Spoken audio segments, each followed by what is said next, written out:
제가 어릴 때 교회를 다니면서요.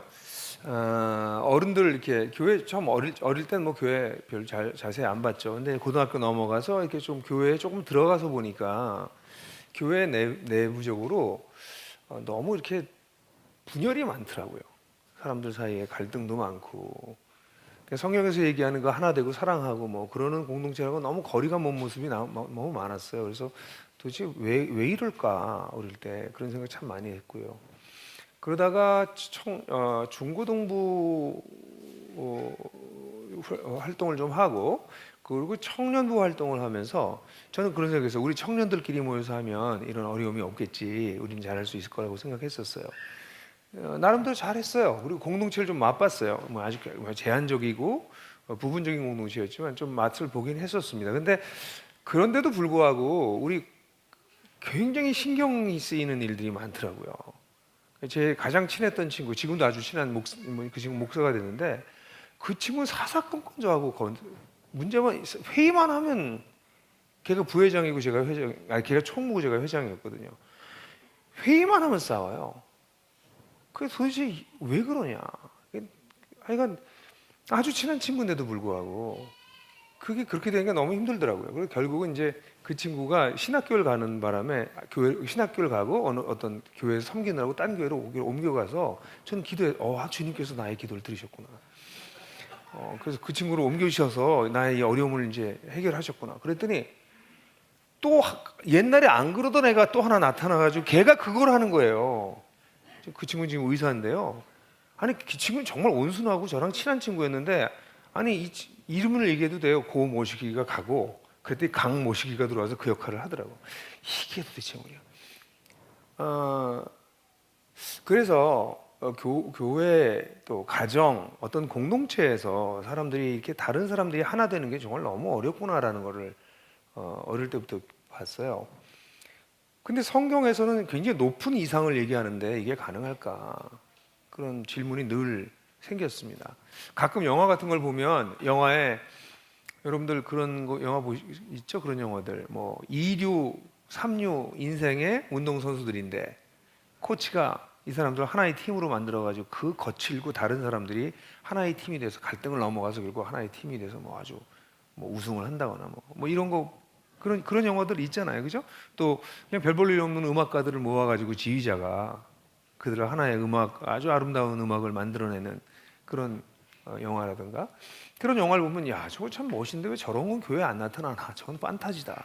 저게 과연 인간 세상 속에 저런 일이 일어나겠나? 이런 생각이 들기도 하곤 했었어요. 사실 사람들은 너무 차이가 난 사람들이 같이 살기 때문에 힘들어해요. 그러니까 서로 다르기 때문에 우리는 하나가 될 수 없다라고 하는 생각을 일반적으로 사람들이 다 갖죠. 우리 너무 달라요. 가정적으로도 너무 다르고요. 가정적으로도 가부장적 집안에서 자라난 사람과 민주적 집안에서 자란 사람은요 생각하는 방식이 달라요. 말하는 방식도 다르고 가정적으로도 다르죠. 교육적으로도 그래요. 교육적으로 어떤 사람은 뭐 책을 좀 많이 읽어서 뭘 얘기를 하면 뭐 좀 어려운 말을 많이 하고 어떤 사람은 교육적으로 별로 책 같은 거 안 읽어요. 그럼 뭐 말이 안 통한다고 그러죠. 또 한국 사회는 지역적으로 그렇죠. 또 한국은 뭐 좌파 우파 나눠서 사실은요 우리나라 좌파 우파는 그런 거 없어요. 좌파도 아니고 우파도 아니에요. 제가 볼 때는 정확한 의미의 좌파도 정확한 의미의 우파도 아니에요. 그냥 편 나눠서 싸우는 거예요. 그 사회가 정치적으로 또 다 갈라져 있죠. 사실은요 세상의 가장 큰 차이는 성적인 차이예요. 남자와 여자는 같은 인간으로 보이지만 다른 종이에요. 제가 볼 땐 스피시스가 다른 종이야. 그러니 지금 얼굴 다 가리고 있어서 여러분들 알 수가 없으나 여러분들의 가정이 쉽지가 않죠. 다른 남자와 여자가 너무너무 다른 남자와 여자가 그냥 그것 자체로도 다르고 거기다가 사회적으로 가정적으로 뭐 경제적으로 다 다른 사람들이 모여서 같이 살라고 하니까 이게 공동체를 만든다는 건 너무 어려운 거죠. 그러니까 대부분의 사람들은 우리가 너무 차이가 나서 그래서 우리는 같이 하나가 될 수 없다라는 생각을 대부분의 사람들을 합니다. 근데 제가 이 안디옥 교회를 공부하면서 제가 안디옥 교회에 정말 가장 어떤 면에서는 도전을 받고 또 감격했던 부분은 오늘 여러분들하고 나누는 이런 부분이에요. 이렇게 달라서 절대로 하나가 될 수 없다. 뭐 이혼도 여러분들 이혼의 가장 큰 사유가 성격 차이라고 그러잖아요. 근데 이혼 안 한 커플들은 그럼 우린 성격 차이가 없냐? 우리도 다 있는데 성격 차이가 그냥 이런 문제가 우리 도처에 있는데 제가 성경에서 발견한 이 안디옥 교회는 정말 이상한 사람들이 모여가지고 교회를 세웠더라고요. 그래서 저는 여러분들하고 같이 오늘 서로 달라서 오히려 위대해진 팀인 안디옥 교회를 여러분들하고 좀 얘기를 좀 해보고 싶어요. 일단 사도행전 13장 1절부터 3절까지 한번 같이 읽어보겠습니다. 다 같이 읽을까요? 안디옥 교회에 예언자들과 교사들이 있었는데 그들은 바나바와 니게르라고 하는 시므온과 구레네 사람 루기오와 분방한 헤롯과 더불어 어릴 때부터 함께 자란 마나엘과 사울이다. 그들이 주님께 예배하며 금식하고 있을 때 성령이 그들에게 말씀하셨다. 너희는 나를 위하여서 바나바와 사울을 따로 세워라. 내가 그들에게 맡기려 하는 일이 있다. 그래서 그들은 금식하고 기도한 뒤에 두 사람에게 안수하여 떠나 보냈다. 네, 이 사도행전의 이제 11장의 사도행전 우리 안디옥 교회가 어떻게 세워졌는지 이야기해주고 난 다음에 그다음에 이제 13장으로 넘어가요. 그 사이에 다른 이야기가 잠깐 에피소드가 있고 13장으로 넘어가는데 그 교회에 이런 사람들이 있었다, 이런 리더들이 있었다 그렇게 얘기를 하고 있어요. 처음에 대학교 4학년 때 성경 공부를 하면서 그냥 지나가려고 그러다가 이 사람들 좀 공부를 해봐야 되겠다라는 생각이 들었어요. 왜냐하면 얼뜻 봐도 이 사람들은 너무나 많은 차이가 있어요. 이 차이를 좀 살펴봐야 되겠다 이런 생각을 했어요. 근데 사실 그냥 상식적으로 얘기하면 차이점이 우리에게 유익을 주는 건 사실이잖아요. 똑같은 사람들은 똑같은 얘기밖에 못하고 똑같은 관점으로 볼 수밖에 없지 않습니까? 근데 다른 사람들은 각각 다른 시각으로 얘기해 주니까 사물을 보든지 어떤 결정을 할 때 좀 더 균형 있게 사고할 수 있잖아요. 그러니까 차이가 굉장히 어떤 면에서는 필요한데 사실 그 차이가 우리를 좀 힘들게 만드는 거죠. 거기다가 우리가 만약에 크리스찬이 아니어도 조금 성숙한 사람들은 이 다른 종류의 사람들이 함께함으로써 그 차이점이 있는 사람들이 함께함으로써 상호 보완하는, 내가 가지고 있는 거 저 사람이 없는 거, 저 사람이 있는 거 내가 없는 거, 이걸 보완해서 같이 일종의 시너지를 내는 그런 것들을 좀 많이 경험할 수 있으니까 차이점이 결코 나쁠 것 같지는 않은데 이 차이점이 늘 우리를 힘들게 하는 거죠. 실제로 차이점은 영적인 유익도 있긴 해요. 왜냐하면 하나님이 너무 다양하게 만드셨다는 걸 깨닫게 되기도 하고, 또 이 차이점을 견디지 못하는 나를 보면서 나의 중심성, 진짜 내가 내 방식대로 살기를 원하는구나, 이런 걸 발견하기도 하니까 영적인 유익도 있어요. 근데 여하튼 차이점이 가지고 있는 유익이 있긴 한데 그럼에도 불구하고 너무 다른 거는 우리를 하나 되게 하기 힘들다 이런 생각을 우리는 대부분 해요. 약간씩 그냥 견딜 만한 차이점이면 좋겠다 이렇게 생각을 하는데 우리 인생에는 그런 견딜 만한 차이점이 아니라 실제로 너무 달라서 같이 가기가 힘들다라는 생각을 하게 될 일들이 많은데, 이 안디옥 교회 리더들을 공부해 보면서 이 사람들 진짜 달랐다라는 생각을 제가 해보게 된 거예요. 그냥 이분들 제가 좀 자세하게 설명할 텐데 일단 이분들의 출신을 봅시다. 여기 지도 나오는데요. 거기 표는 나중에 다 종합한 표예요. 나중에 보시고 지도를 보시면 이 바나바는요 사도행전 4장을 보면 구브로 사람이라고 나와요. 그러니까 구브로는 여기 사이프러스입니다. 이 섬. 네? 그 출신이에요. 바나바는. 그다음에 시몬은 니그로라고 하는 시몬. 이 니그로는 아마도 니게르라고 하는 시몬이라고 그래서 이 니게르가 아마도 니그로와 비슷한 흑인을 뜻할 거다라고 사람들이 생각을 해요. 그래서 이 시몬은 이 북부 아프리카에서 왔을 걸로 봅니다. 북아프리카. 여기가 구레네예요. 근데 루기오는 구레네 사람이라고 얘기하거든요. 그러니까 이 북부 아프리카 이쪽에서 구레네에서 온 사람이 여기 둘 정도가 있고요. 그다음에 마나에는 헤롯의 젖동생이라고 그랬는데 좀 이따 설명하겠지만 아마도 유대 지역, 예루살렘 지역에서 헤롯과 같이 컸던 그런 사람이니까 예루살렘에서 왔을 가능성이 있어요. 그리고 바울은 다소에서 왔습니다. 저 위에. 그러니까 이 사람들이 출신지가 일단 이게 너무 다른 거에서 지금 온 거예요. 그러니까 지금 우리나라로 얘기하면 우리나라 뭐 함경북도랑 경상도 사람이랑 뭐 전라도 사람이랑 제주도 사람이 모인 거예요. 예를 들어서 그러니까 일단 지역으로만 봐도 이 사람들은 너무너무 다른 사람들이에요. 근데 조금 더 살펴보자고요. 한 사람 한 사람 제가 좀 얘기를 해드릴게요. 바나바 같은 경우에는 이 사람은 인종은 유대인이었을 겁니다. 그러니까 이 표를 한번 다시 그 표를 보시면 지금 출신이 이렇게 바나바를 한번 보시면 그 다음 표 볼까요? 바나바를 보시면 바나바는 인종은 유대인이었을 거예요. 당연히 유대인입니다. 바나바는. 그리고 바나바는 재산이 좀 많아서 중류 이상의 상류라고 말할 수는 없죠. 상당히 부자였습니다. 그래서 바나바가 자기의 소유물 중에서 잉여 재산을 팔아서, 그러니까 자기 재산을 다 판 게 아니라 잉여 재산을 팔았어요. 그러니까 자기가 먹고 살 거 놔두고 잉여 재산을 팔아서 그거를 사도들한테 갖다 놨는데 이게 너무나 눈에 띄었기 때문에 사람들이 바나바를 거기 성경에 기록했다고요. 그러니까 바나바는 재정적으로도 굉장히 안정적인 중류 이상의 집을 2채 이상 가진 그런 사람이었다고 볼 수 있어요. 그리고 이 사람은 예루살렘 출신입니다. 잘 아시는 것처럼. 그 다음에 두 번째 시므온을 보면 이 시므온이 누구냐 라고 얘기들이 많은데요. 사실 이 시므온은 우리가 잘은 알지 못하는데 혹시 예수님의 십자가를 대신 졌던 그 시므온이 아닐까라는 추측을 학자들이 해요. 이름이 일단 비슷하고요. 여기 시므온이라고 하는 사람이 나왔고요. 그런데 가능성이 이렇게 많지 않다고는 봐요. 그런데 성경을 보게 되면 마가복음 15장 21절 같은 경우 보면 알렉산더 루포의 아버지인 구르네 사람 시몬이 시골로 와서 지나가는데 저를 억지로 해서 십자가를 지게 했다, 이렇게 나온단 말이에요. 그러니까 이게 재밌는 게 시몬을 십자가를 지게 했는데 시몬이 누구냐면 알렉산더 루포의 아버지다, 이렇게 얘기하고 있는 거예요. 그럼 알렉산더랑 루포라고 하는 사람이 누군지는 모르지만 적어도 여기에 나왔다는 얘기는 뭐냐면 마가복음을 읽는 사람들에게는 알렉산더 루포가 누군지를 아는 거예요. 그죠? 그러니까 알렉산더랑 루포는 크리스찬인 거죠. 이 사람에 대한 아무 배경 설명이 없어요. 그냥 성경이 툭 튀어나왔다고. 그 얘기 뭐냐면 마가복음을 읽는 사람들은 알렉산더랑 루포 알지? 그 사람 아버지?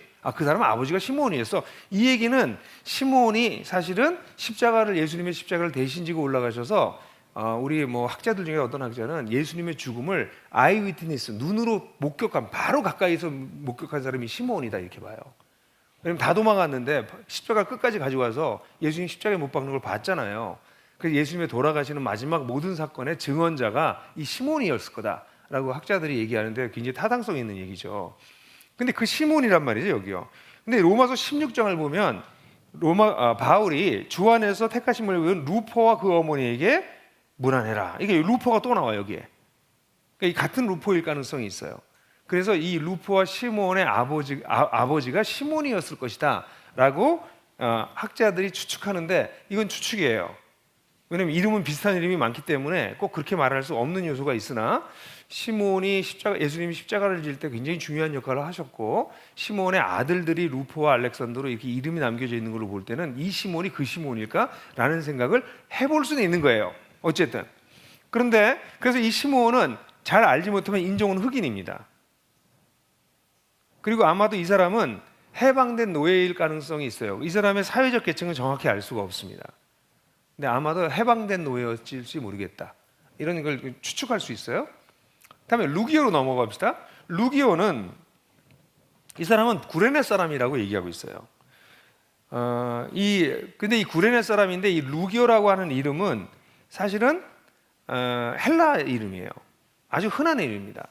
그래서 이 루기오가 혹시 로마서 16장에 사도 바울이 16장에 나의 사촌 누기오, 거기 누라고 나와요. 누기오라는 표현이 나오는데 사도 바울의 사촌일까?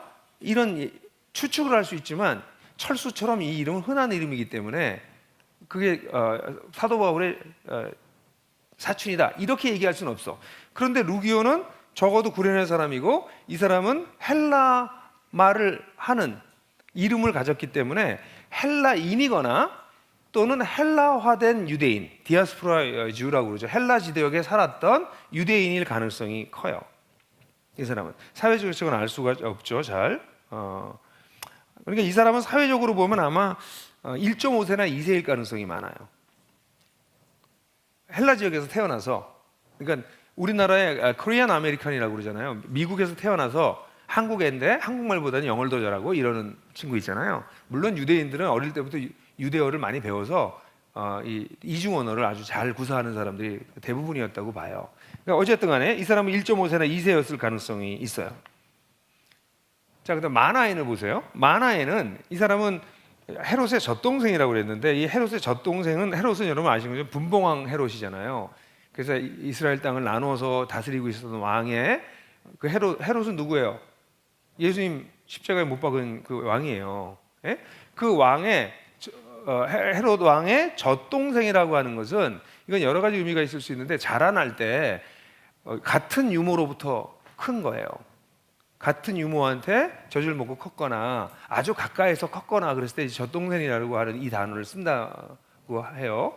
그러니까 적어도 이건 우리가 알 수 있는 거는 이 만화에는 헤롯의 집안의 굉장히 중심부에 있는, 그렇잖아요. 헤롯이 젖을 먹는 유모에게 젖을 아무한테 먹이겠냐고. 같은 클래스에 있는 애한테 먹이겠지. 예? 그 공개적으로 젖도 뭐 젖을 살짝 숨겨서 줬으면 안 나왔겠지. 근데 쟤는 헤롯이랑 같이 컸어. 이런 거 아니에요. 그럼 이 사람은 그 당시에 기독교의 아주 원수라고 할 수 있는 그 헤롯 왕의 친가에 가까이에 있는 사람이라는 거예요. 그게 이제 이 헤롯입니다. 그러니까 교회를 핍박했던 사람의 아주 가까이 있는 측근이라고 볼 수 있죠. 사실 그 성경을 보게 되면 그 예수님의 경우도 그 누가복음 23장 같은데 누가복음 23장 같은데 보면 아니죠. 누가복음 8장을 보면 헤롯의 청지기 구사의 아내인 요한나 뭐 또는 수산나와 다른 여자들이 예수님과 함께했다 이런 얘기가 나와요. 그러니까 여러분 보세요. 헤롯의 청지기면 뭐예요? 헤롯의 재산을 전부 관리하는 사람이 청지기예요. 그 사람이 구사인데 그 사람의 아내인 요한나가 예수님을 따라다니면서 섬겼던 여인 중에 하나예요. 그러니까 여러분들 잘 보셔야 될 게 예수님의 운동을 할 때도 예수님 주변에 누가 있었어요? 헤롯 집안의 재정을 전체를 감당하고 있는 사람, 비서실장인 거죠. 헤롯의 재무 담당 비서실장이지. 그 사람의 아내가 예수님의 운동을 도왔다는 거예요. 그러니까 대충 이게 무슨 연관이 있는지 모르겠지만 헤롯이라고 하는 기독교를 탄압하고 예수님을 십자가에 죽게 만들었던 그 사람의 가주 측근 가운데 예수님을 따르는 제자들이 있었다는 거고 여기 마나엔도 그런 사람이었다는 거예요. 그리고 사울은 여러분이 아시는 것처럼 헬라파 유대인이에요. 이 사람이 다소에서 태어난지 예루살렘에 태어나서 알 수 없지만 적어도 이 사람은 헬라 문화를 완벽하게 익힌, 뭐 저는 바울에 대해서 너무 놀라는 거죠. 어떻게 이렇게 그 당시에 헬라 지역을 완벽하게 이해할 수 있을까? 그리고 아람어와 히브리어를 다 할 줄 알았고 아마 라틴어도 했을 것이다. 그렇게 보는 사람들이 많은데 그런 아주 교육을 많이 받은, 사회적으로는 교육을 정말 많이 받은, 거기다가 예루살렘에 와서는 가말리엘이라든가 이런 유대 지도자들에게 아주 높은 토라 수업을 받은, 율법 수업을 받은 그런 사람이었어요. 그리고 잘 아시는 것처럼 이 사울은 어떤 사람이에요? 옛날에 스데반이 죽을 때 그것을 증인처럼 사람들에게 돌을 던질 때 옷을 맡아서 했던, 그걸 여러 가지로 해석하는데 아마도 그 스데반을 죽이는데 아마 주모자, 지휘자였을 가능성이 많다. 이제 그렇게들 봐요. 자, 제가 얘기를 좀 길게 했지만 재밌지 않으세요? 근데 한번 보시라고. 이 출신을 보세요. 출신을.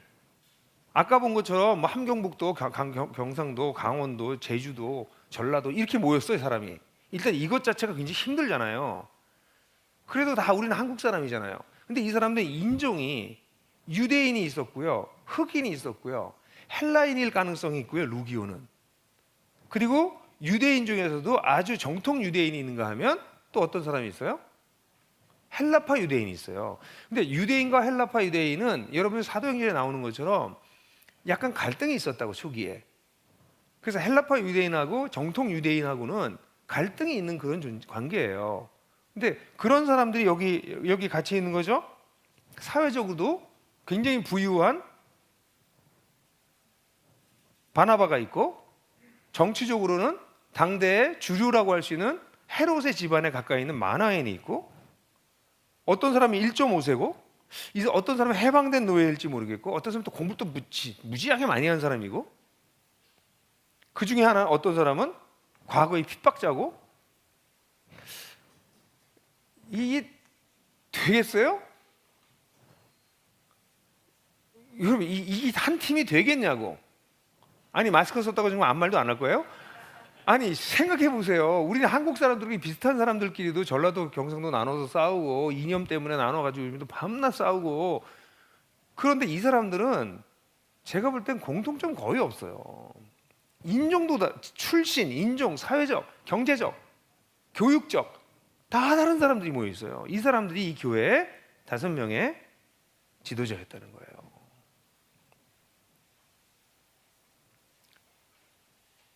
참 놀랍죠. 근데 이 안디옥 교회는, 그럼 이런 교회는 이런 사람이 리더였으면 얼마 가지 않아서 깨져야 될 것 같은데,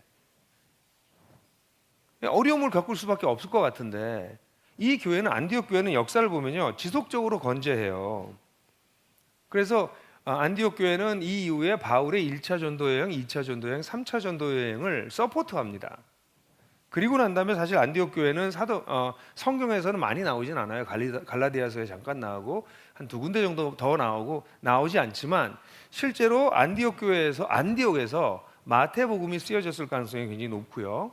바울이 갈라디아서를 여기서 AD 48년경에 썼을 가능성이 많고, 또 누가복음도 여기서 누가가 썼을 가능성이 많아요. 그러니까 성경의 굉장히 중요한 부분들이 여기서 집필됐습니다. 이 안디옥 교회에서. 그뿐만 아니라 이 안디옥에는 나중에 후기에 이 순교자들의 중심지가 됐어요. 그러니까 많은 안디옥 출신의 크리스천들이 굉장히 많이 순교했습니다.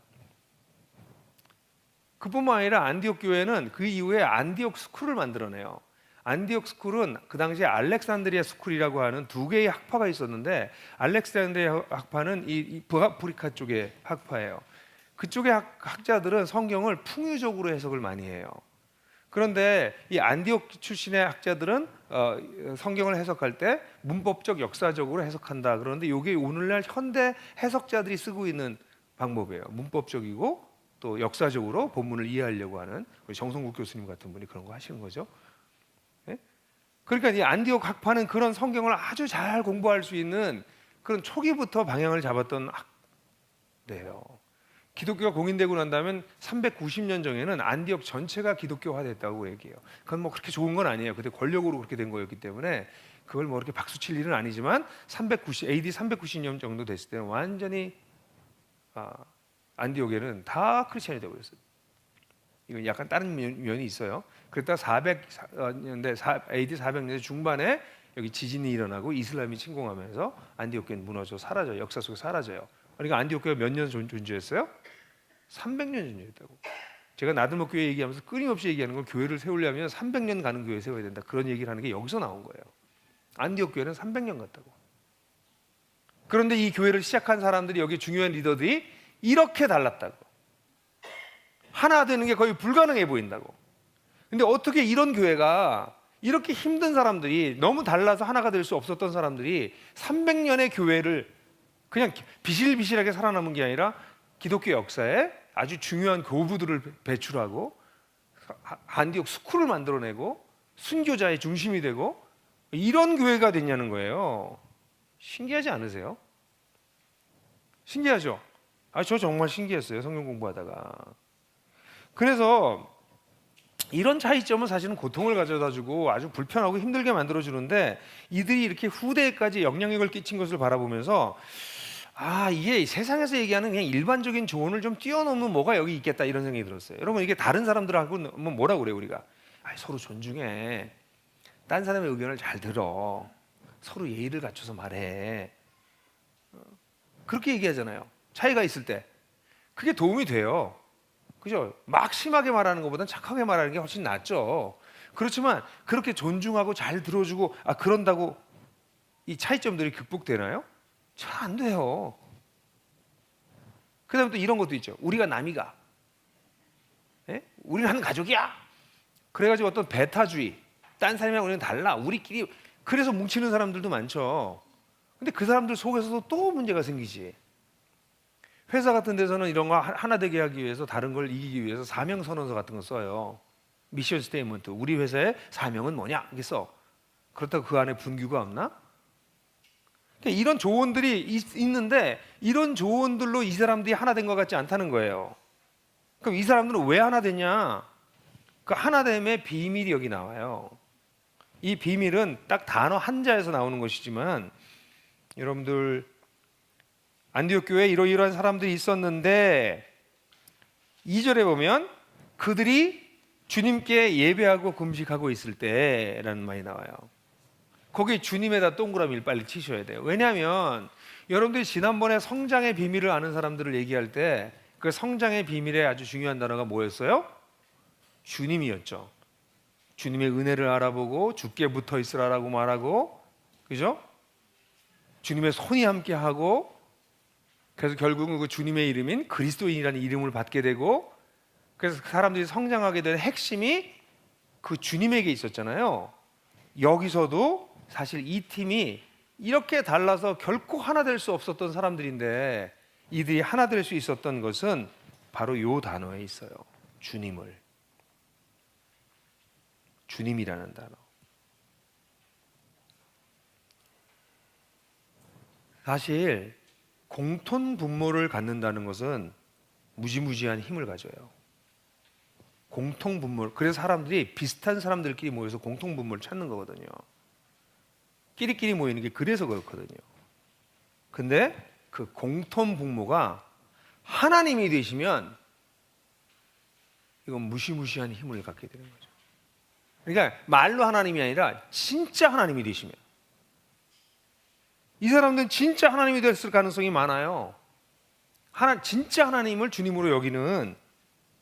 그래서 2절에 보면 이들은 주님을 예배하고 거기다가 금식까지 하고 있어요. 주님을 섬겨 금식할 때, 우리 옛날 개역 성경에 그렇게 나왔어요.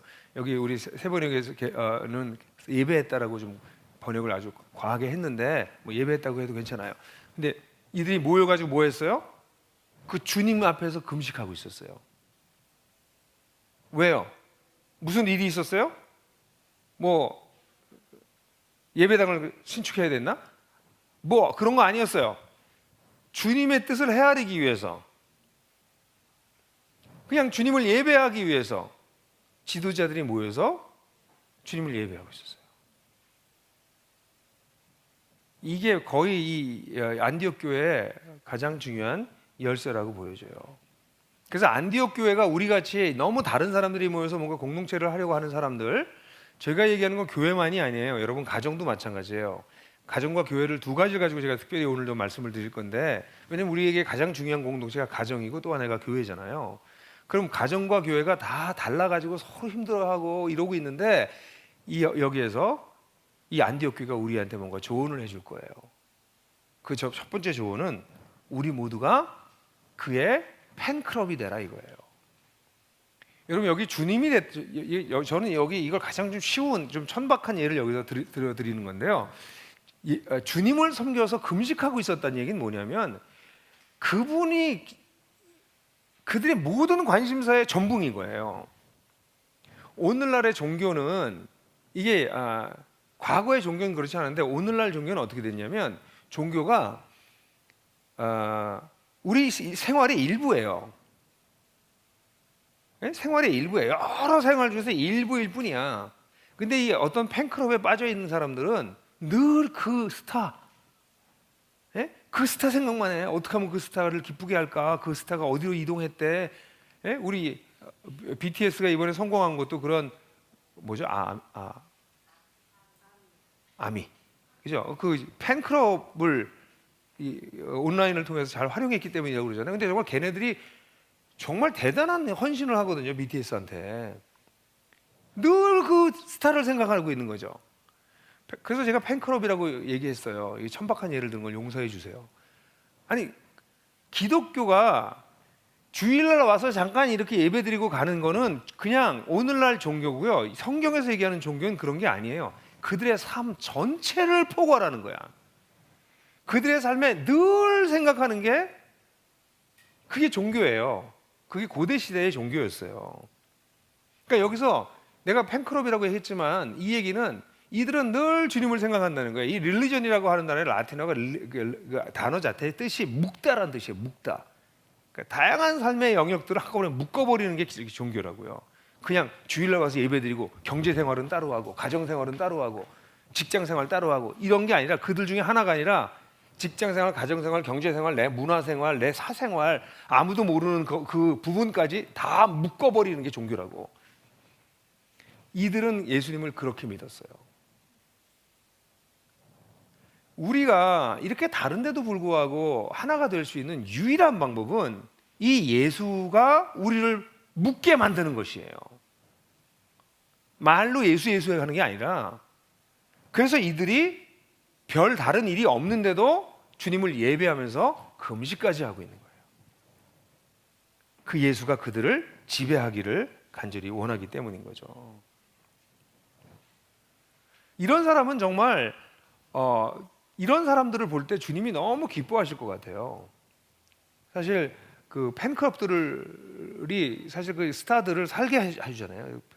스타들이 팬클럽의 그 헌신과 사랑을 먹고 산다 뭐 이렇게 얘기할 정도로, 그래서 팬 관리들 정말 엄청나게 하잖아요, 스타들이. 정말 제가 죄송해요, 자꾸 이런 예를 들어서. 근데 예수님이 우리가 팬클럽을 형성해가지고 늘 예수님 얘기하고 있는 거예요. 우리 예수님이 요즘 뭐 하고 계시대? 얼로 움직이신대? 뭐가 관심이시대? 뭘 먹고 싶으시대? 그 늘 예수님을 생각하는 사람들이 있다고 생각해 보세요. 주님은 얼마나 기쁘시겠어요? 그들을 통해서 일하고 싶지 않으시겠어요? 그죠? 저는 뭐 팬 같은 건 없는데요. 저도 좋아하는 사람도 있어요. 물론 싫어하는 사람도 있어요. 괜찮아요, 싫어하셔도. 근데 당연히 제가 저를 싫어하는 사람하고 일하고 싶겠어요? 저를 좋아하고 있는 사람하고 일하고 싶겠어요? 그죠? 근데 그 좋아하는 정도가 아니라 자신의 인생 전체를 그분한테 갖다 바치려고 하는 사람들, 그게 이들이 위대한 팀을 만들게 된 비밀이었어요. 아마도 이런 사람을 보면, 제가 읽다가 성경을 보면, 여러분 그 성경 여기 써놨지만 그 잠언을 보면, 잠언을 읽다가 아마 그런 사람을 만나면 잠언 25장 13절에 믿음직한 심부름꾼은 그를 보낸 주인에게 무더운 추수 때에 시원한 냉수 같아서 그 주인의 마음을 시원하게 해준다. 이 구절 보면서 그 옛날 우리 개역 성경은 이렇게 얘기했어요. 충성된 사자는 그를 보낸 이에게 마치 추수하는 날에 얼음 냉수 같아서 능히 그 주인의 마음을 시원하게 하느니라. 이런 구절은 또 이렇게 옛날 걸로 읽는 게 더 멋있어요, 그죠? 여름날에 시원한 냉수 같아서 그 마음을 시원하게 해줘. 안디옥 교회가 된 이유는 하나님의 마음을 한여름에 시원한 냉수로 시원하게 해드릴 만한 그런 사람들이 있었던 거예요.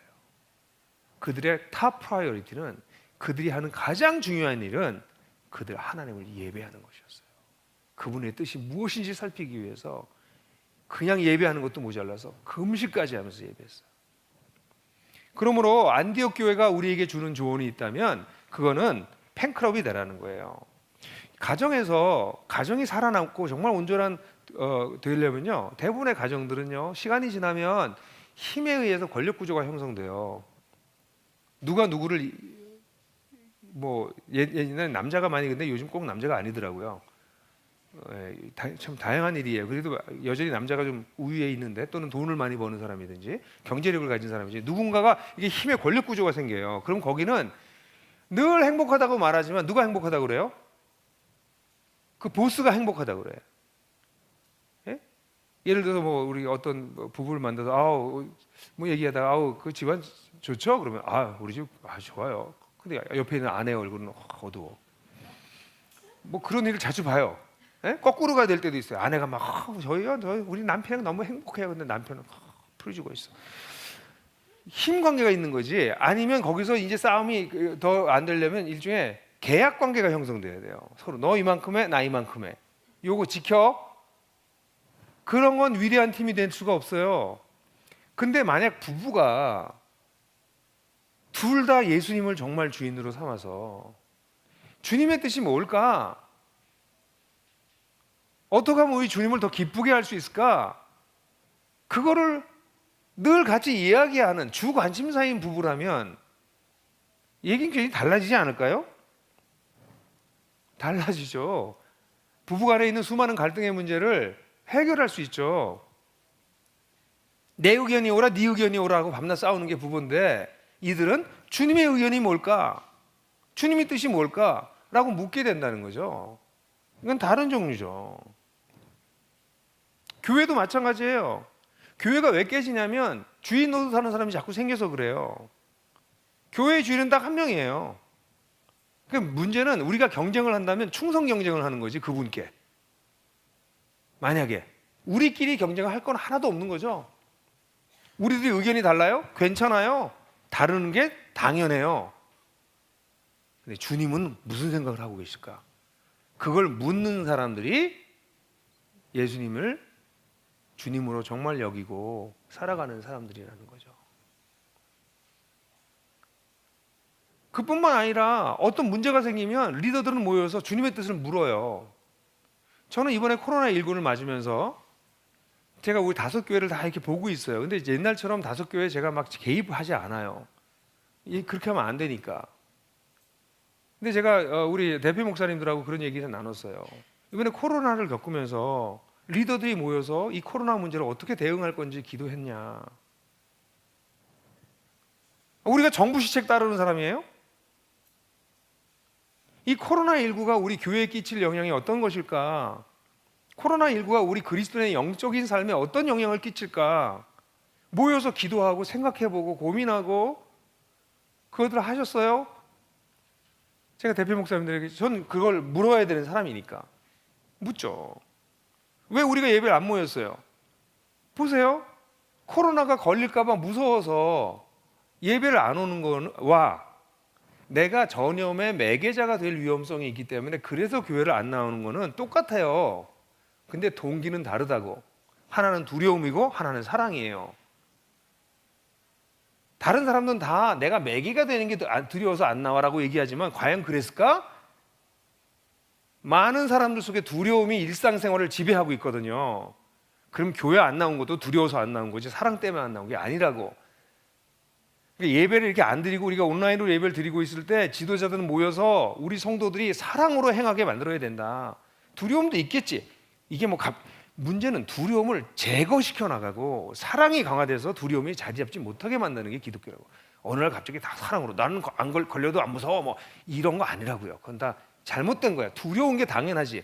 근데 이거를 어떻게 태워버리고 우리는 사랑으로 움직이는 사람이 될 수 있을까? 그거 뭐 하는 거예요? 고민하는 게 지도자지.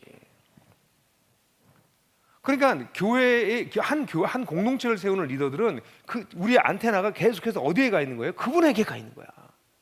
일이 있건 없건 문제가 있건 없건 그분의 뜻이 뭘까? 그러면 하나가 될 수 있어요.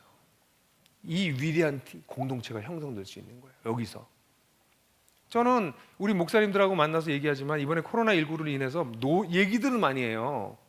목사님들이 모여서 내일도 제가 온라인으로 코로나 포스트 코비드 19 한국교회를 말한다 이런 포럼을 해요. 그래서 온라인으로도 방송해요. 1시부터 시작해서 4시까지 해서 뭐 어떤 박사님 최윤식 박사라고 모셔서 얘기하고 우리 토론하고 뭐 그럴 거예요. 근데 목사님들이 토론하거나 그런 뭐 글을 읽거나 그러는 건 많이 하시는데 그럼 교회에서 지도자들이 모여서 같이 기도하냐고 하나님께 주님의 뜻을 묻냐고 인문학자들 부르고 사회학자들 부르고 이런 사람 저런 사람 들어서 의견은 듣지만 주님의 의견을 듣냐고.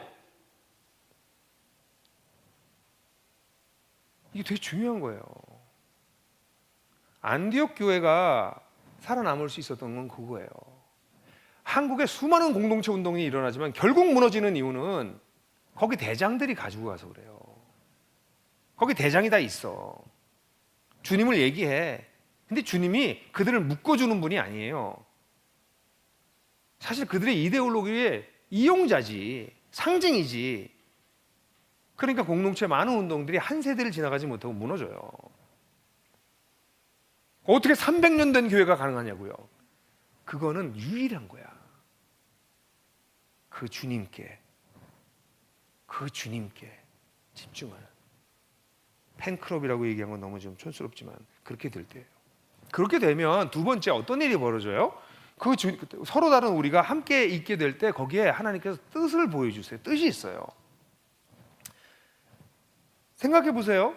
그렇게 하나님을 따르고 하나님의 뜻을 마음을 헤아리려고 하는 사람에게 하나님께서 자신의 뜻을 알리지 않겠어요? 얼마나 이런 사람이 없겠어요, 하나님께. 전부 하나님을 이용하려고 하지. 하나님의 뜻이 뭔지를 물으려고 하는 사람들, 그들이 있을 때 하나님께서 그분의 뜻을 보여주는 것은 너무나 당연한 거죠. 여러분, 여러분들 가정은 하나님이 어떤 뜻을 가지고 계실까요? 하나님의 뜻이 뭘까요? 우리 가정을 위한 하나님의 뜻이. 그럼 물어보세요? 안 물어보세요? 그럼 주님이 아니시구만. 여러분에게 주님이 아니신 거예요. 우리 가정을 향하신 하나님의 뜻이 무엇인지 질문하고 있지 않으시다면 그건 여러분들 집 가정이야. 거기서 하나님께서 뭐 특별한 일을 그래 은혜를 주셔서 하시긴 하겠지만 얼마나 큰 일을 하시는지 잘 모르겠어요. 그냥 대충 유지 정도 하시겠지. 부부가 앉아서 같이 기도하면서 하나님, 우리 부부를 향한, 우리 가정을 향한, 우리 자녀들을 향한 뜻이 무엇이에요? 라고 여쭙는 사람이 있냐고요. 하나님의 뜻이 있다니까. 사람들이 하나님의 뜻을 모르고 살다가 죽어요. 그래서 아파트를 뭐 큰 걸 하고 뭐 저기 전원주택 뭐 의리의리한 거 지어놓고 살고 그럼 뭐 하는데? 그럼 뭐 어떡할 건데? 가져가지도 못할 건데. 그죠? 그럼 내 가정을 향한 하나님의 뜻이 무엇인지 물어야 된다고. 안다고 생각하지 말고. 뭘 알아요, 알기는. 똑같이 살면서 세상 사람들하고. 내 자녀는 어떻게 키워야 될지 주님께 물어야 된다고. 거기에 하나님의 뜻이 있을 테니까. 그죠? 여러분, 여러분 가정교회도 그래요. 목자들이 가정교회가 그냥 가정교회 재밌게 지내고 밥 잘 먹고 사람 키우고, 아니 그 가정교회를 향한 하나님의 뜻이 뭐냐고요. 목자들이 물어야 돼, 주님께. 언약 가족들과 가정교회 조금 리더들은 모여서 우리 가정교회를 향한 하나님의 뜻이 뭐냐, 지금 당장 하나님의 뜻이 뭐냐 자꾸 물어야 돼. 아유, 나들목교회에서는 이렇게 가정교회 이렇게 하는 거야, 이렇게 하는 거야. 아니, 그거는 우리가 가정교회 건강하게 세우기 위해서 배운 어떤 가이드라인이지, 그걸 한다고 가정교회가 건강해지나? 주님께 물어야지. 그죠? 교회도 마찬가지예요. 우리 교회, 우리 나들목 교회를 향한 하나님의 뜻이 무엇인가? 사람들이 저희 나들목 교회에 대해서 처음에 제가 우리 교회를 세울 때 비전 얘기하고 뭐 이럴 때 어떤 사람이 그랬어요. 저한테 와서, 목사님, 교회가 다 교회지 뭐 이렇게 유난하게 그렇게 하세요. 결국 그렇게 하지도 않으실 거고 결국은 그냥 이름만 이렇게 하실 거면서. 저한테 그런 사람이 몇 있었어요. 제가 정색을 하고 그렇게 했어요. 그럼 당신 인생은 그냥 인생이니까 그냥 대충 사는 거예요? 사람들이 다 사람이지만 각자를 향한 하나님의 뜻이 다 있는 것처럼 교회도 다 교회지만 그 교회를 향한 하나님의 뜻이 있다고요. 그러니까 나들목교회는 처음부터 어떤 교회가 되고 싶었어요? 이 시대에 건강한 성경에 있는 살아있는 교회 만들어보자. 사람에게 의지 않고 정말 주님을 의지하는 교회 세워보자. 그래서 찾는 이들이 회심하고 그들이 진실한 공동체를 형성하고 그들이 꾸준하게 성장하고 그래서 그들 내면이 바뀌고 바퀴 변하는 그런 변혁이 일어나는 그런 교회 세우자. 이게 우리 꿈이었다고. 제가 이 설교할 때 그 꿈을 얘기했다고, 성도들한테. 2001년에. 그게 하나님의 뜻이라고 우리가 분명히 믿었기 때문에. 어려움이 무지하게 많았어요. 한두 번 넘어야 되는 게 아니야, 고개를. 그런데 우리의 부르심이 있기 때문에 온갖 어려움들을 넘으면서 18년 동안 온 거거든요. 무슨 교회가 이래? 아니, 교회가 원래 이런 거예요. 이런 어려움이 있는 게 교회예요. 이런 게 없으면 교회가 아닌 거예요. 제도고 집단이지. 근데 어려움이 있을 때 그럼 주님의 뜻이 뭘까? 이런 어려움을 겪게 하시는 주님의 뜻은 뭘까? 우리가 어떤 게 부족했나? 누가 잘못했나? 이런 거 얘기하는 사람들은 주님께 관심 있는 사람이 아니야. 나는 잘못한 게 없는데 너는 놈이야? 이러고 있는 거라고. 늘 우리 모두는 부족해요. 저는 제 자신이 그래도 조금 성장한 이유가 지난 20년 동안 그래도 주님께 자꾸 물어서 그랬어요. 여러분들 저를 볼 때 여전히 거칠고 문제가 있다고 생각하시겠죠. 여러분들이 보기엔 제가 문제 있어. 제가 볼 때 여러분 저를 잘 모르잖아요. 난 왜 이 나이가 됐는데 아직 이 문제들이 극복이 안 될까? 뭐 이런 거 아직 많아요, 저한테. 그런데도 불구하고 20년 전에 저와는 완전히 다른 사람이에요, 저. 왜냐하면 수많은 어려움들을 겪고 문제를 겪으면서 주님께 그래도 물었기 때문이에요. 주님, 제가 어떻게 해줘 이번엔? 제가 억울할 때도 많았어요. 난 별로 잘못한 것 같지 않은데. 근데 그럴 때가 맹점이더라고. 아, 여기서 내가 이런 게 이렇게 했으면 달라질 수 있었구나. 다음번에 이런 일이 생기면 이렇게 해봐야지. 그나마 그래서 제가 좀 성장했어요. 여러분, 개인이고 가정이고 교회고 어떤 일을 있어도 하나님의 뜻이 있어요. 그분이 우리를 버리지 않으셨으면 그분의 뜻이 있어요. 그걸 찾아야 돼. 그리고 그 뜻을 따라가면 위대한 공동체가 세워질 수 있어요. 근데 누구의 뜻, 저의 뜻을 따라도 안 되시고 누구의 뜻을, 어떤 사람의 뜻을 따르시면 안 돼요. 그래서 안디옥 교회가 우리에게 주는 두 번째 조언은 우리가 다르지만 다른 사람들이 함께 있을 때 거기 하나님의 뜻이 있다. 그 뜻이 무엇인지 찾아보는 거죠. 결국 서로 다른 우리는 마지막으로 주님과 주님께서 주신 사명을 위해서 함께 일하는 거예요. 그게 크리스찬으로 사는 것의 재미죠. 서로 약간 다르게 보는 각도. 그런데 그런 특성을 사용해서 하나가 되는 거죠. 우리 운영위원회 할 때 우리 운영위원 중에 한 분이, 그분은 숫자를 잘 보는 분이에요. 누구라고 여러분들 생각할지도 모르겠어요. 그분은 이렇게 이만한 큰 A3 정도 종이에다가 이 뭐 회사고 교회고 전부 다 이렇게 숫자로 쫙 만들어 놓고 이렇게 쓱 보면 이제 어떻게 돌아가는지 아는 사람이야. 이상한 사람들이 있어요. 숫자로 세상을 읽는 그 희한한 사람들이 있어요. 나는 그걸 한 칸도 못 읽겠구만. 그 사람은 이렇게 쫙 놓고 깨알 같은 글씨로 써놓고 쫙 보고 얘기를 해요. 근데 이분은 운영위원회를 하면 계속 리스크를 얘기하는 거예요. 문제점을. 안 되는 문제점을. 그러면 저는 문제점이 있지만 그거 해야 됩니다. 그리고 계속 밀고 나가거든요. 그러니까 회의를 하면 자꾸 부딪히는 거야. 이 사람 문제점을 계속 얘기하고 저는 계속 밀고 나가고. 그냥 어느 날 이분이 저를 찾아왔어요. 목사님, 제가 운영위원회 그만둬야 되겠습니다. 그래서 왜요? 그랬더니 아니 목사님, 제가 계속해서 목사님을 가려고 하는데 자꾸 딴지를 걸잖아요. 그리고 목사님과 저 관계가 나빠지기를 원하지 않아요. 그냥 목사님 어차피 다 글로 가실 건데, 약간 볼림해가지고 결국은 들어도 다 가실 건데 그 제가 해봤자 뭐합니까? 그러더라고요. 제가 그분한테 그랬어요. 형제, 그게 아니야. 당신이 그렇게 얘기해 주기 때문에 우리가 리스크가 있다는 걸 발견해. 문제가 있고 위험하다는 걸 알아. 그런데도 이 방향으로 가야 되겠다고 결정하게 되는 거야. 당신은 그 얘기를 안 해주면 리스크가 없다고 생각하고 그냥 밀고 가다가 문제가 생겼을 때 뒤통수 맞는 거야. 근데 당신이 얘기를 해주고 경고해주기 때문에 이런 문제가 있구나라는 걸 발견하고, 근데 그럼에도 불구하고 주님의 뜻이 이거니까 이렇게 가는 거야. 당신이 필요해. 그리고 앞으로 계속 딴지 걸어줘. 그게 팀의 특징이라고요. 왜냐하면 이렇게 함으로써 우리가 주님께서 우리에게 주신 사명을 이룰 수 있으니까. 내가 하고 싶은 걸 하는 데가 교회가 아니잖아요. 그래서 우리는 서로 다른 시각을 가지고 있지만 이 다양한 특성을 가지고 어떻게 하나님 나라의 일을 할 수 있을까를 생각하는 것이 필요한 거죠. 각자 자기 몫을 감당하면서 같이 해나가는 거죠. 그래서 이렇게 일을 하다 보면 우리가 주님과 주님께 맡기신 사명을 위해서 함께 일한다는 생각을 하기 시작하면 어떤 생각이 드냐면, 나 혼자 잘해서 잘 되는 게 아니구나, 나랑 같이 일하는 사람이 잘 돼야 되구나, 이런 생각들이 들기 시작하는 거지. 그러면 이제 어떤 생각까지 발전하냐면, 저 사람이 날 만나서 저 사람의 잠재력이 극대화되게 만들어야 되겠구나. 저 사람이 날 만난 덕에 저 사람이 정말 멋지게 꽃피게 돼야 되겠구나. 왜냐면 그렇게 해야 우리가 다 같이 자랄 수 있으니까. 그러니까 딴 사람을 이렇게 들여다보기 시작하는 거야. 이 사람한테 이런 잠재력이 있네? 그런데 이런 게 없으면 내가 이용해야 되기 때문에 그 사람의 약점만 보여요. 이 사람이 이런 약점이 있어서 나랑 같이 일하기 힘드네.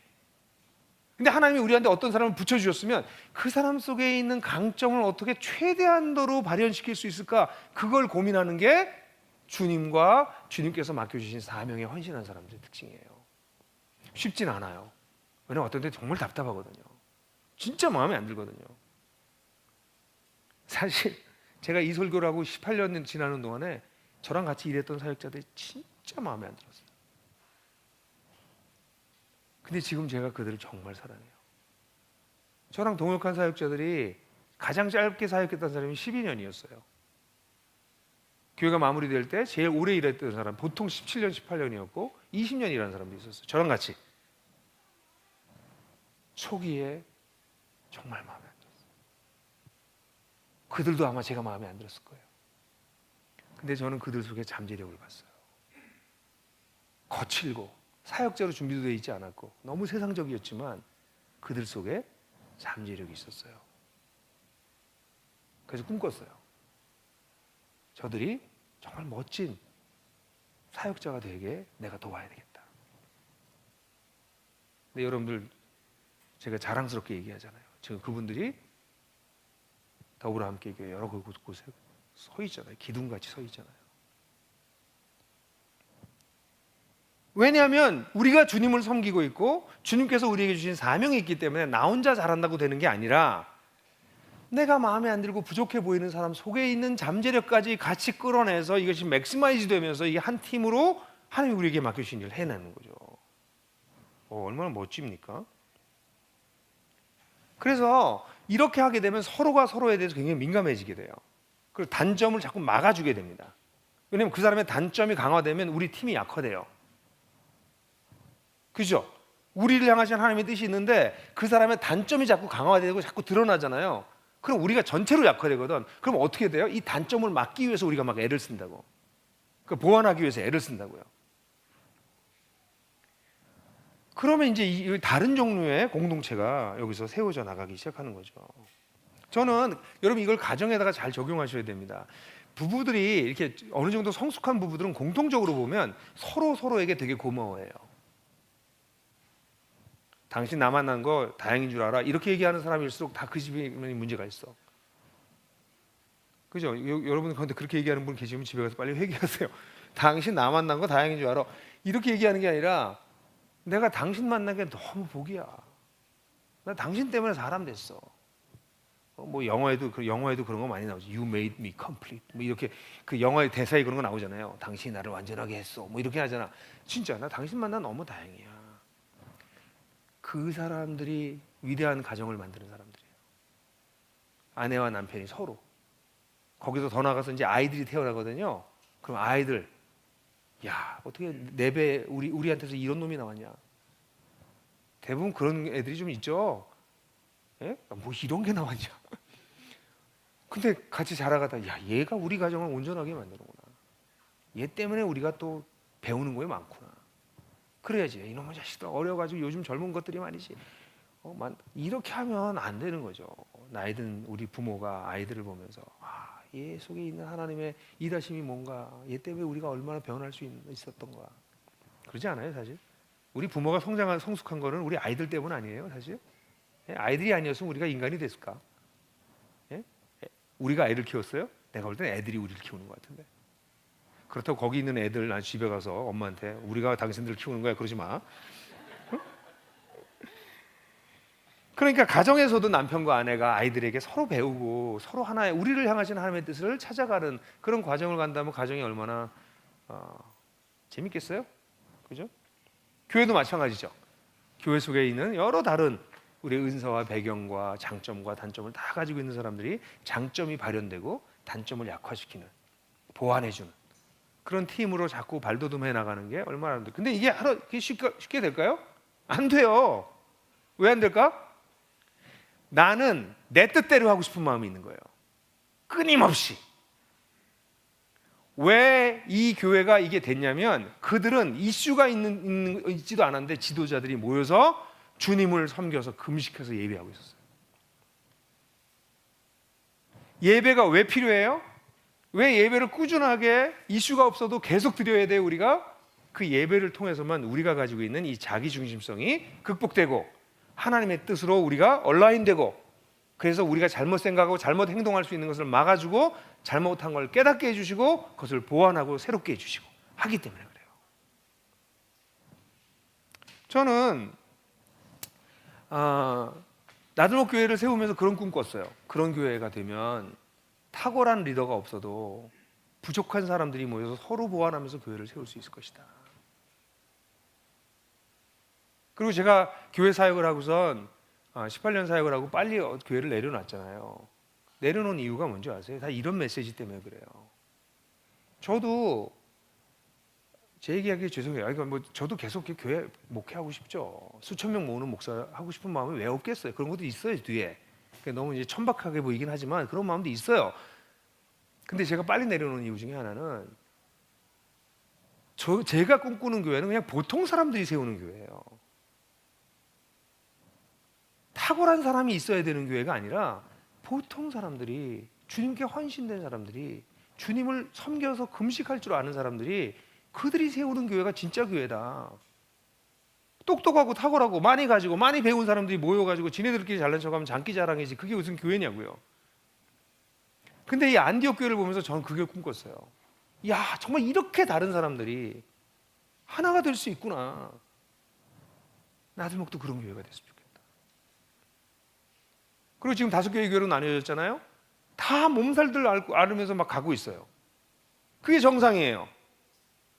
예전에 저같이 굉장히 강하고 뭐 하여간 뭐 좋은 면도 있지만 나쁜 면도 있는 그런 리더가 이걸 딱 잡고 끌고 갈 때랑, 이게 5개로 나눠져서 각각이 새로운 공동체를 형성하고 리더십을 만들어 나가는 게 쉽겠어요? 어렵죠. 그게 인간적으로 되겠냐고? 안 되죠. 근데 이거 왜 했냐고? 주님의 뜻이니까. 주님이 이거 원하신다고 우리가 정말 믿으니까 부족해도 해보자. 그거였잖아요. 그러면 어려운 일이 있을 걸 두려워하지 마세요. 어려움을 겪는 거를 가지고 너무 괴로워하지 마세요. 그거 겪는 거예요. 그거 겪으면서 우리는 클 거예요. 그리고 성장할 거예요. 변화될 거예요. 그리고 위대한 공동체를 세우고야 말 거예요. 여러분, 지휘자를 쳐다보세요. 지휘자에게 그 리드를 따라가세요. 지휘자를 제일 잘 따르는 수석 연주자들이 맨 앞에 앉는 거예요. 이 사람들이 지도자예요. 이 사람은 수석이라고 그래서 자기 뒤에 있는 바이올리니스트를 자기 마음대로 끌고 가지 않아요. 지도자를 따라서 수석이 움직이기 시작해요. 위대한 공동체는 이렇게 펑션해요. 이렇게 일해요. 지도자이신, 지휘자이신 예수님을 바라보는 거지, 누가 지도자들 맨 앞에 있는 수석들이, 그리고 그들을 보고서 또 다른 사람들이, 왜냐하면 예수님이 잘 안 보이니까, 일반 사람들은 잘 안 보이니까 지도자들은 그 주님을 따라가려고 온통 에너지를 쏟고 있는 것이 교회의 특성이에요. 이 설교를 나중에 듣게 될 어떤 교회들, 어려움들 겪는 거를 이상하게 생각하시면 안 돼요. 어려움은 주님을 주님으로 여기지 않는 데서 대부분 다 와요. 근데 그분이 주님이시고 그분의 지위를 따라가는 것을 꾸준하게 따라가다 보면 최악의 상황에서도 교회는 다시 살아나요. 그러나 아무리 훌륭한 걸 다 가지고 있는 교회도 이 지휘자를 따라가지 않으면 교회는 깨져요. 가정도 깨져요. 근데 마지막으로 여러분 생각해 보세요. 여러분들이 연주자인데 여러분들은 가는 곳마다 삑사를 내. 이 콜텟에 가가지고 이 오중주 팀에 가서 하는데 나 때문에 거기 망가져. 그래서 나왔어. 그래서 딴 데 가서 약간 작은 심포니 오케스트라 가서 거기서 연주하면 또 나 때문에 또 무너져. 불협화음이나. 여러분들이 가서 가는 데마다 불협화음을 내는 사람이 되시겠어요? 아니면 지휘자를 따라서 계속 하모니어스한 아주 아름다운 소리를 내는 그런 사람으로 사시고 싶으시겠어요? 배우셔야 돼요. 지휘자를 봐셔야 돼요. 지휘자를 끊임없이 배우셔야 돼요. 그러면 어느 날부터는 여러분들이 가는 곳에 불협화음이 들리는 게 아니라 아름다운 소리가 들리죠. 그걸 꿈꾸세요. 얼마나 멋진 삶을 하나님께서, 그런 위대한 인생을 살라고 주님께서 우리를 부르신 거예요. 지금 좀 불협화음이 난다고 너무 절망하지 마세요. 그 불협화음이 나니까 화음을 맞추려고 애쓰는 거잖아요. 저는 여기 계신 모든 분들이 개인적으로도 어디 가서든지 아름다운 소리를 만들어내는 사람이 되고, 여러분 가정이 그런 가정이 되어가고, 하루아침에 되지 않겠지만 우리 더불어함께 교회도, 나들목 양평교회도 그렇게 되어가는, 그걸 배워나가는 그런 놀라운 위대한 공동체, 안디옥 교회를 닮은 그런 공동체가 되시기를 주님의 이름으로 축원합니다.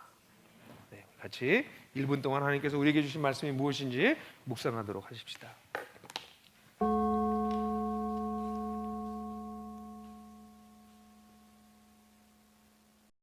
영상이 도움이 되셨다면 지금 다른 분들과 공유해 보세요. 그리고 하나복 채널을 구독하시면 저희가 새로운 영상을 계속 업데이트하는데 그것을 먼저 만나보실 수 있습니다.